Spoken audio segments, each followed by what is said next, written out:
Hariom. Hi everyone. આજનો આપણો વિષય છે વિજ્ઞાન ધોરણ 8 પ્રકરણ 1 પાક ઉત્પાદન અને વ્યવસ્થાપન. તમે અગાઉ એક વિડીયો જોયો હશે કે જેમાં પાકની શરૂઆતમાં આપણે શીખ્યા પાક એટલે શું, પહેલાંના સમયમાં કેવી રીતે ખેતી થતી હતી, ત્યારબાદ પાકના પ્રકાર કે કઈ ઋતુમાં કયો પાક લેવામાં આવે છે. શિયાળાની ઋતુમાં રવિ પાક, ચોમાસાની ઋતુમાં ખરીફ પાક, કયો સમયગાળો હોય, કયા કયા પાકના પ્રકાર કે જે રવિ પાક અને ખરીફ પાકમાં આવે છે. ત્યારબાદ તમે શીખ્યા કે ખેતીની પદ્ધતિઓ અને એમાં કયા કયા પ્રાથમિક ઓજારો વપરાય છે. ખેતીની પદ્ધતિમાં આજે આપણે સૌપ્રથમ પહેલો પોઈન્ટ શીખીશું ભૂમિને તૈયાર કરવી. બરાબર. આમ તો આપણો ભારત દેશ ખેતી પ્રધાન દેશ છે અને ઘણા વિદ્યાર્થીઓ એવા હશે કે જેમને ઘરે ખેતર હશે અને મમ્મી પપ્પા ખેતી કામ કરતા હશે, એમણે જોયું હશે અને ટીવીમાં અને ફોનમાં પણ હવે તો જમાનો બદલાઈ ગયો, ઇન્ટરનેટ છે, તમે લોકો જોતા હોવ છો કે કેવી રીતે. મેં તમને વિડીયોમાં એવું કીધું હતું કે તમે બીજા દેશમાં, ભારત દેશ સિવાય બીજા દેશોમાં કેવી રીતે ખેતી થાય છે એની પણ માહિતી લેજો નેટમાંથી, ફોનથી. તો શું તમે બધાએ માહિતી લીધી છે? લીધી હોય તો તમે એકબીજા વિદ્યાર્થી સાથે, મિત્ર સાથે શેર કરજો. ચલો હવે આપણે પહેલું જોઈએ ભૂમિને તૈયાર કરવી. હવે કોઈ પણ જમીન હોય, ખેતર હોય, એમાં સૌપ્રથમ તબક્કો છે મેં ખેતીને જમીનને તૈયાર કરવી. કેમ? જો એમને જમીન પડી હોય અને એમાં આપણે બીજ વાવી દઈએ તો શું થાય? શું એ બીજ ઉગી નીકળશે? ઘણા કહેશે હા. તો કેટલા ઉગી નીકળશે? બધા જેટલા નાખ્યા એટલા ઉગી નીકળશે? ના. સૌપ્રથમ આપણે જે જમીન છે એને તૈયાર કરવાની હોય છે. એના માટે એને ખેડવી પડે છે. ઘણી જગ્યાએ જમીન મોટા મોટા પથ્થરોવાળી હોય છે. હવે એમાં આપણે ગમે તેટલા બીજ સારા નાખીએ કે પાણી આપીએ, સૂર્યપ્રકાશ મળે, ખાતર આપીએ તો પણ એ પાક સરખો ઉગશે નહીં. કારણ કે પહેલાં જમીનને ખેડીને પોચી અને ફળદ્રુપ બનાવવામાં આવે છે. જમીનમાં એને સમતલ કરવા માટે સમાર વપરાય છે ઓજાર. એના દ્વારા શું કરવામાં આવે કે આખી જમીન જે ખાડા ટેકડાવાળી હોય અથવા તો મોટા મોટા પથ્થરોવાળી હોય એ જમીનને નાના નાના માટીના ઢેફામાં ફેરવી અને એકદમ સરસ બનાવવામાં આવે છે. પછી એમાં બીજ નાખવામાં આવે. તો પાઠ્યપુસ્તક પ્રમાણે આપણે કહીએ કે પાકને ઉછેર કરવા માટેની ખેતી પદ્ધતિમાં પહેલાં ભૂમિને તૈયાર કરવી છે. તો તમે વિચારશો કે કેમ ભૂમિને તૈયાર કરવી પડે, એવો પ્રશ્ન પૂછાય. તો વિદ્યાર્થી મિત્રો, આપણે જે બીજ નાખીએ છીએ એ જમીનમાં યોગ્ય ઊંડાઈએ જાય, તેને પૂરતા પ્રમાણમાં હવા મળી રહે. જમીન મોટું માટીનું ઢેફું હોય અને છૂટી માટીના કણ હોય, રેતીના કણ, એમાં હવાની અવર જવર તપાસીએ તો જે માટીનું મોટું ઢેફું હોય એમાં વાર લાગે, જ્યારે જે છૂટા કણો હોય તેમાં સરળતાથી હવા પ્રવેશી શકે. તો આપણે એટલા માટે પોચી ફળદ્રુપ જમીન કરીએ છીએ, નાના નાના માટીના ઢેફા ભાંગીએ છીએ, કારણ કે તેમાં હવાની અવર જવર સરળતાથી થઈ શકે. બીજના વિકાસ માટે હવા, સૂર્યપ્રકાશ, પાણી ખૂબ જરૂરી છે. જે પ્રયોગ તમે 6થા ધોરણમાં શીખીને આવ્યા છો, બરાબર. 7મા ધોરણમાં પણ તમે ભૂમિ વિશે અને જમીનના પ્રકાર વિશે શીખ્યા, પાક વિશે શીખ્યા હતા. તો આ એક મહત્વનો તબક્કો છે. તો સૌપ્રથમ પોચી ઉપર નીચે કરી ફળદ્રુપ બનાવવામાં આવે છે. અને હા, માણસ દ્વારા તો આવું થાય છે, પરંતુ જમીનમાં રહેતા કેટલાક સૂક્ષ્મ જીવો પણ એવા છે કે જે જમીનને પોચીને ફળદ્રુપ કરે છે. એના માટે તમે નાના ધોરણથી વૈજ્ઞાનિક કારણ ભણો છો. અળસિયા એ ખેડૂતના મિત્ર કહેવાય છે, બરાબર. તો અળસિયાનું કામ શું છે? તો અળસિયા જમીનમાં રહી જમીનને ઉપર નીચે કરી પોચીને ફળદ્રુપ બનાવે છે. ત્યારબાદ બહારથી જે સેન્દ્રિય પદાર્થો જમીનમાં નાખવામાં આવે છે એ સેન્દ્રિય પદાર્થોને પણ એ શું કરે છે? વવડાવવામાં મદદ કરે છે. ત્યારબાદ જ્યારે અળસિયા પોતે મરી જાય ત્યારે એમના શરીરમાંથી જમીનમાં પોષક તત્વો ભળે છે. તો એ મૃત્યુ પામે તો પણ આપણા માટે કેવા છે? ઉપયોગી. એટલા માટે કહેવાતું હોય છે કે અળસિયા એ ખેડૂતના મિત્ર છે. જો વૈજ્ઞાનિક કારણ પૂછાય 2 માર્ક્સમાં તો તમારે પોઈન્ટ વાઇઝ લખી અને પછી આવી રીતે લખવાનું રહેશે. એ તમે ધોરણ 6 અને 7માં શીખી ગયા છો.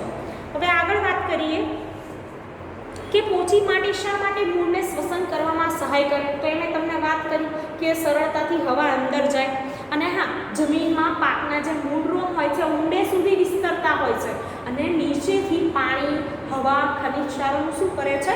શોષણ કરે છે. પછી વાત કરી સેન્દ્રિય પદાર્થો ઉમેરવામાં આવે છે. ત્યારબાદ આગળ વાત કરીએ કે જમીનમાં જે મૃતદેહો ભળી જાય છે એમાંથી મૃતદેહોનું વિઘટન થઈ અને જમીનમાં શું મળે છે? પોષક તત્વો, જેમ આપણા શરીરને જીવવા માટે, વૃદ્ધિ વિકાસ માટે ખોરાક જરૂરી છે, ખોરાકમાંથી વિવિધ પોષક તત્વો મળે, તેમ જમીનને પણ પાકને યોગ્ય રીતે વિકાસ વૃદ્ધિ થાય એ માટે એમાં ખાતર આપવામાં આવે છે. એ ઉપરાંત આવી રીતે જે મૃતદેહો હોય કે ઘટકો હોય વનસ્પતિના, પ્રાણીઓના, એ પણ જમીનમાં ભળે છે. એમાંથી વિઘટન થઈ, વિઘટન કોણ કરે છે? તો સૂક્ષ્મજીવો કરે છે. બેક્ટેરિયા છે, વાયરસ છે, એ જે જમીનમાં હોય છે એનું વિઘટનને સાદી ભાષામાં આપણે કહીએ તો જે કોહવાઈને જમીનમાં ભળી જાય એ વિઘટન કહેવાય. અને જે સૂક્ષ્મજીવો વિઘટન કરે છે તેને વિઘટકો કહેવાય છે. યાદ રાખજો. હવે અહીંયા કીધું છે કે સપાટી પરની કેટલાક સેન્ટીમીટર સુધીની જ ભૂમિ વનસ્પતિની વૃદ્ધિમાં સહાય કરે છે અને તેને ઉલટાવાથી પોચી કરવાથી પોષક તત્વોયુક્ત ભૂમિ ઉપરની તરફ આવી જાય. જે ઉપરની જમીન હોય કેવી હોય કે એમાં પૂરતા પ્રમાણમાં પોષક તત્વો ના હોય. તમે ધોરણ 7માં જમીનના સ્તરનો જે આકૃતિ હતી નામ નિર્દેશનવાળી એનો અભ્યાસ કર્યો હતો. એ સ્તર, બી સ્તર, સી સ્તર અને નીચેનો ભાગ કે એ સ્તરમાં શું હોય, બી સ્તરમાં શું હોય, કયા પદાર્થો રહેલા હોય, સી સ્તરમાં માટી કેવી હોય, કયા પદાર્થો રહેલા હોય. એટલા માટે બધી જ માટી પૂરતા પોષક તત્વોવાળી થાય એના માટે થઈ અને આવી રીતે જમીન પોચી કરવામાં આવે છે. હવે વાત કરીએ કે જમીન નીચે પોચી કરવી, ઉપર નીચે કરવી અને પાક રોપવા માટે અત્યંત મહત્વપૂર્ણ છે. તો આપણે આ જે જમીન માટીને ઉપર નીચે અને પોચી કરી એ પ્રક્રિયાને શું કહેવાય? તો આ તમારી વ્યાખ્યા છે. પાઠ્યપુસ્તક જોડે રાખજો વિડીયો જોતી વખતે, અને જે વ્યાખ્યા બોલું કે તમને ઇમ્પોર્ટન્ટ પોઈન્ટ કહું તે તમારે નીચે પેન્સિલથી અંડરલાઇન કરવાની છે.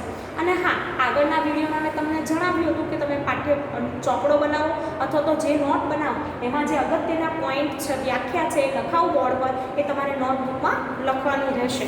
તો અહીંયા વ્યાખ્યા છે ખેડાણ.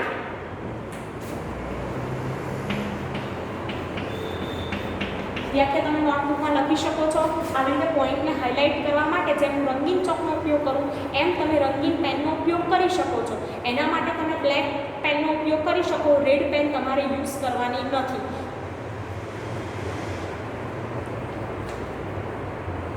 તો વ્યાખ્યા લખીશું. માટીને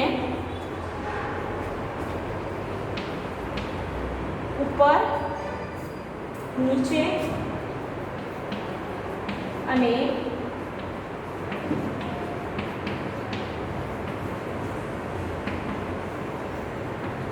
પોચી કરવાની ક્રિયાને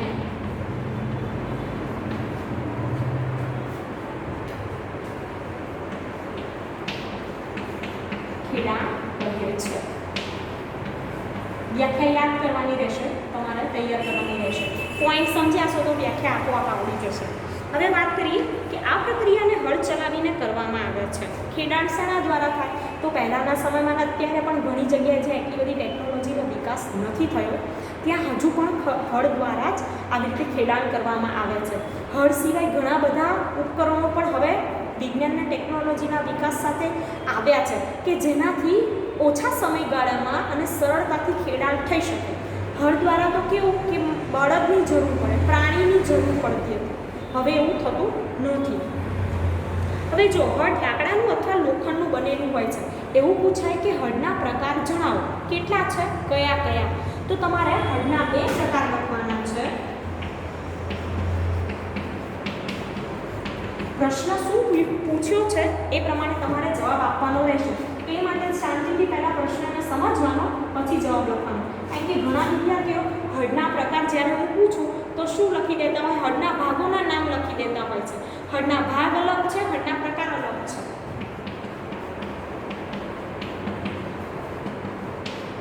લાકડાનું હળ અને લોખંડનું.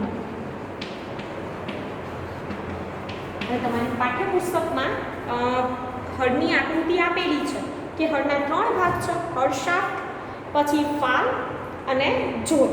જોત ક્યાં રાખવામાં આવે તો બળદની ઉપર રાખવામાં આવે, ગરદન પર.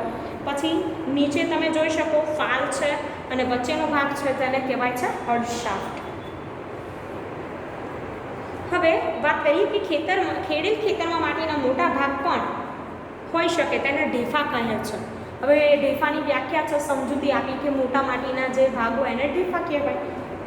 વાવણી અને સિંચાઈ માટે ખેતરને સમતળ કરવું આવશ્યક છે. યાદ રાખજો કેમ સમતળ કરવું જોઈએ તો વાવણી અને સિંચાઈ માટે. આ કાર્ય સમાર દ્વારા કરવામાં આવે છે. એવું પૂછાય કે સમારનું કાર્ય શું છે?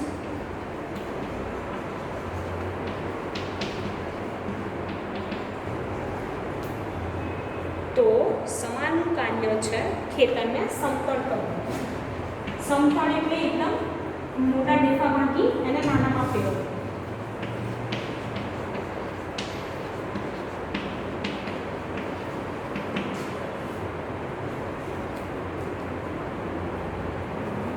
હવે જુઓ આગળનો પોઈન્ટ છે, પાઠ્યપુસ્તક જોડે રાખજો જેથી વધારે સમજણ પડશે. કે કેટલીક વખત જમીન ખેડતા વખતે કુદરતી ખાતર પણ ઉમેરવામાં આવે છે. હવે તો તમે જાણો છો કુદરતી ખાતર, કૃત્રિમ ખાતર બંનેના પ્રકાર છે અલગ અલગ, બરાબર. કુદરતી ખાતર વધારે યોગ્ય કહેવાય તો એ નાખવું જોઈએ અને સંમિશ્રણ વ્યવસ્થિત થઈ શકે એટલા માટે કુદરતી ખાતર નાખવામાં આવતા હોય છે અને ખેડવામાં આવે છે જમીનને. જમીનમાં બીજ રોપતા પહેલાં જમીનને પાણી આપવામાં આવે છે, કારણ કે સૂકી જમીન હોય તો શું થાય, બીજ સુકાઈ જાય અથવા તો નિષ્ફળ જાય, પાક એટલો બધો સારો ઉગે નહીં, એટલે પાણી પણ આપવામાં આવે છે, એને ભીની કરવામાં આવે છે જમીનને. હવે વાત કરીએ ખેતીના ઓજાર. એમાં સૌથી પહેલાં કે સારા ઉત્પાદન માટે બીજ રોપતા પહેલાં માટીના અત્યંત નાના ટુકડા આવશ્યક છે. આ કાર્ય વિવિધ ઓજારોની મદદથી કરવામાં આવે છે. હળ, ખરપિયો, કલ્ટિવેટર આ કાર્ય માટે ઉપયોગી લેવાતા મુખ્ય ઓજાર. મુખ્ય ઓજારમાં હળ, ખરપિયો, કલ્ટિવેટર, જેને દાંતી પણ કહેવાય છે. હવે મોટાભાગના પોઈન્ટ એટલા માટે લખું છું કારણ કે ઘણા વિદ્યાર્થીઓ એવું કહેતા હોય છે કે અમારા પાસે પાઠ્યપુસ્તક નથી. તો પાઠ્યપુસ્તક ના હોય એમ તો પાઠ્યપુસ્તક લઈ લેવું જોઈએ, અને જો ના હોય તો તમે વિડીયોમાંથી પણ નોટ બનાવીને લખી શકો છો, જેથી વર્કશીટ કેવી રીતે લખવાનું કંઈ થાય તો તમારી પાસે માહિતી રહે અને વાંચી પણ શકો. હવે વાત કરીએ હળની. પહેલો પોઈન્ટ છે આપણો હળ.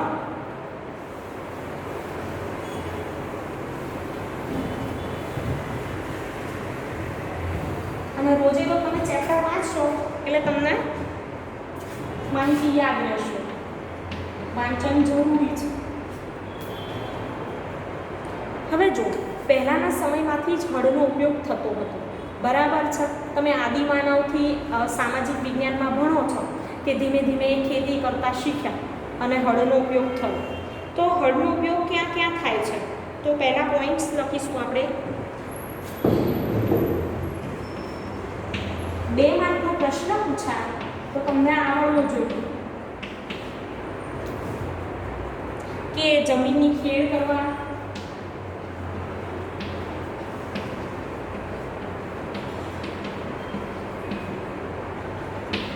બીજો પોઈન્ટ છે નીંદણના નિકાલ માટે,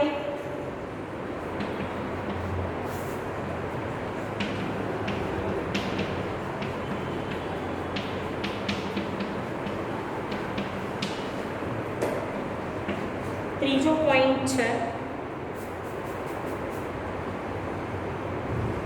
ખાતર ભેળવવા,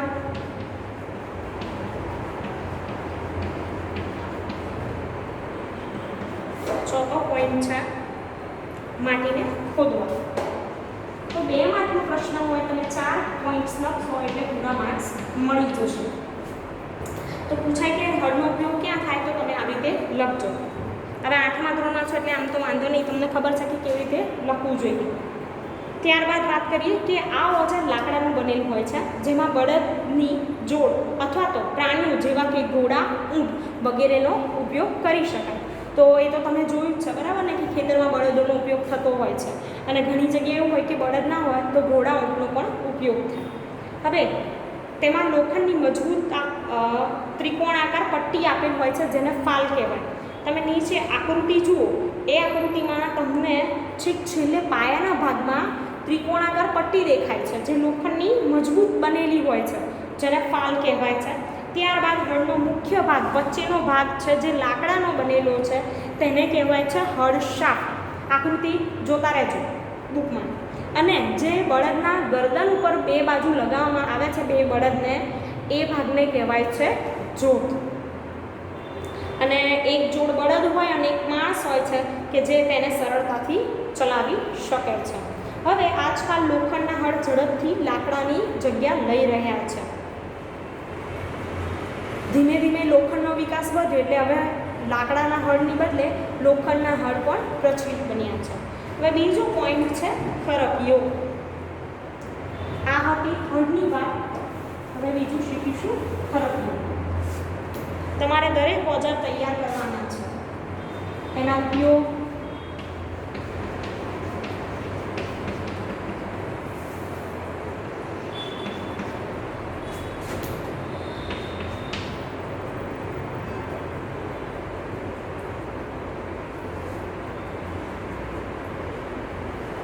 હવે જેમ આપણે હળનો ઉપયોગ શીખ્યા એમ ખરપિયાના પણ ઉપયોગ જોઈશું. તો ખરપિયામાં નીંદણ દૂર કરવા માટે અને જમીનની પોચી કરવા માટે ખરપિયો વપરાય છે.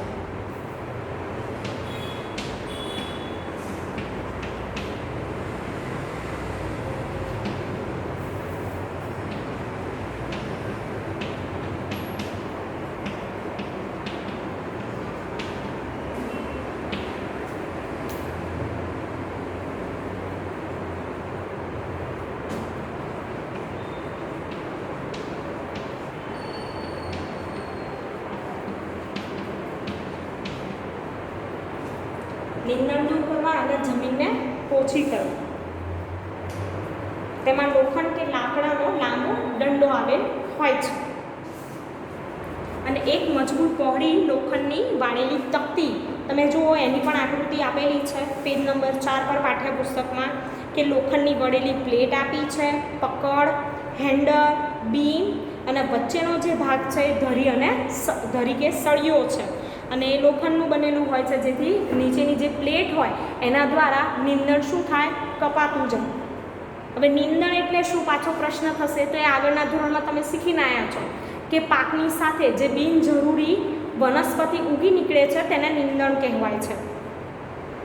હવે નીચે જે તકતી લોખંડની વળેલી છે ને, બ્લેડની જેમ કામ કરે છે. એના દ્વારા બીજો છેડો જે હોય છે એ પ્રાણીઓ દ્વારા ખેંચવામાં આવતો હોય છે. બરાબર. તો નીંદણ દૂર કરવા અને જમીનને પોચી કરવા માટે શું વપરાય છે, ખરપિયો. હવે ત્રીજો પોઈન્ટ છે દાંતી, એટલે કે કલ્ટિવેટર.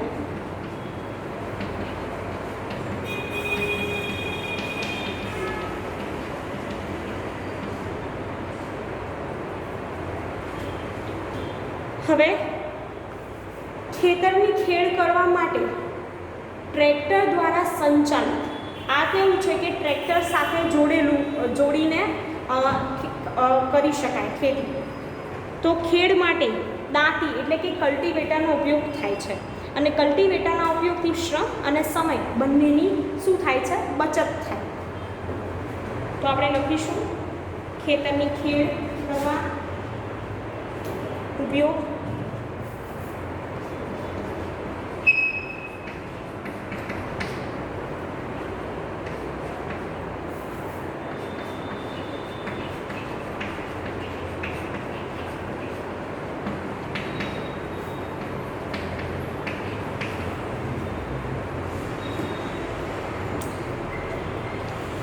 એવું પૂછે કે એનો ફાયદો શું, તો શ્રમ અને સમય બંનેની બચત થાય છે.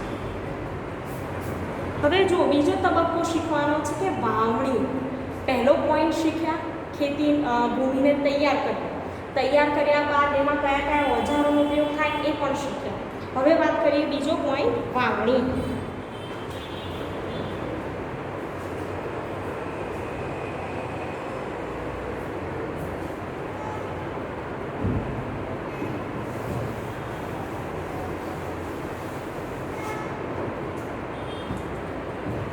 પહેલું હતું ભૂમિને તૈયાર કરવી.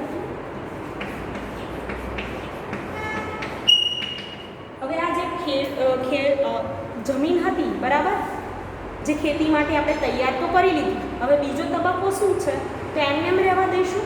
ના, એમાં આપણે બીજ રોપીશું અને એ પ્રક્રિયાને કહેવાય છે વાવણી. જો વાવણી યોગ્ય રીતે કરવામાં આવે તો પાકનું ઉત્પાદન વધારે મળે. તો વાવણી પાક ઉત્પાદનનો સૌથી મહત્વનો તબક્કો છે.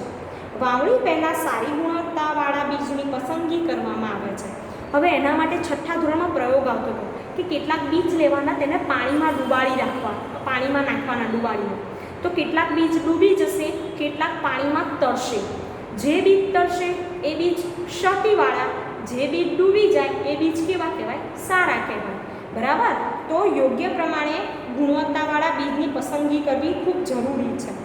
સારી ગુણવત્તાવાળા બીજ સ્વચ્છ અને તંદુરસ્ત હોય છે. ખેડૂત સારી ઉપજ પ્રાપ્ત કરવા માટે સારા બીજ હોય એને પ્રાથમિકતા આપે છે.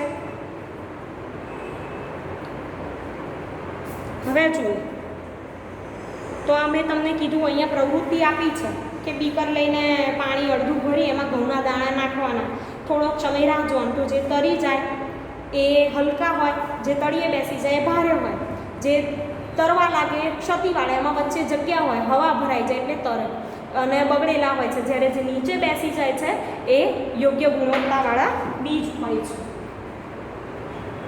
હવે સારા બીજ અને ક્ષતિગ્રસ્ત બીજ આ અલગ કરવાની એક શું છે? પદ્ધતિ છે. વાવણી પહેલાં બીજ રોપવા માટે કયા કયા ઓજારો વપરાય છે એ પણ શીખવાનું. જેમ ખેડ માટે કયા ઓજાર વપરાય તો તમે જોયું, હળ છે, ખરપિયો, દાંતી, કલ્ટિવેટર. એમ પરંપરાગત ઓજાર છે વાવણીઓ, વાવણી કરવા માટે, બરાબર. તો અહીંયા આપેલું છે કે પરંપરાગત રીતે બીજની વાવણી કરવા માટે વપરાતું ઓજાર ગળણી આકારનું હોય છે. બીજને ગળણીની અંદર નાખવામાં આવે અને તે ધારદાર અણીવાળા છેડાયુક્ત 2 ભાગમાં નીચે પાઇપમાંથી પસાર થાય અને છેલ્લે ક્યાં જતું રહે એ પાઇપ ક્યાં નીચે જાય તો જમીનની અંદર, અને ધીમે ધીમે એમાં બીજ શું થાય? ખૂંપતા જાય, બરાબર. આકૃતિ આપેલી છે તમને કે ઉપર ગળણી આકારનો ભાગ છે અને નીચે એક લાંબી પાઇપ છે. ઉપરથી બીજ નાખવાના, નીચે બીજ પડતા જાય અને રોપાતા જાય. તો પહેલું છે વાવણીઓ. અને જે ગળણી આકારનું વપરાય એને ઓરણી પણ કહેવાય છે ગુજરાતી ભાષામાં, આપણી ભાષામાં કહીએ ઓરણી. તો પહેલું છે વાવણીઓ. આજના સમયમાં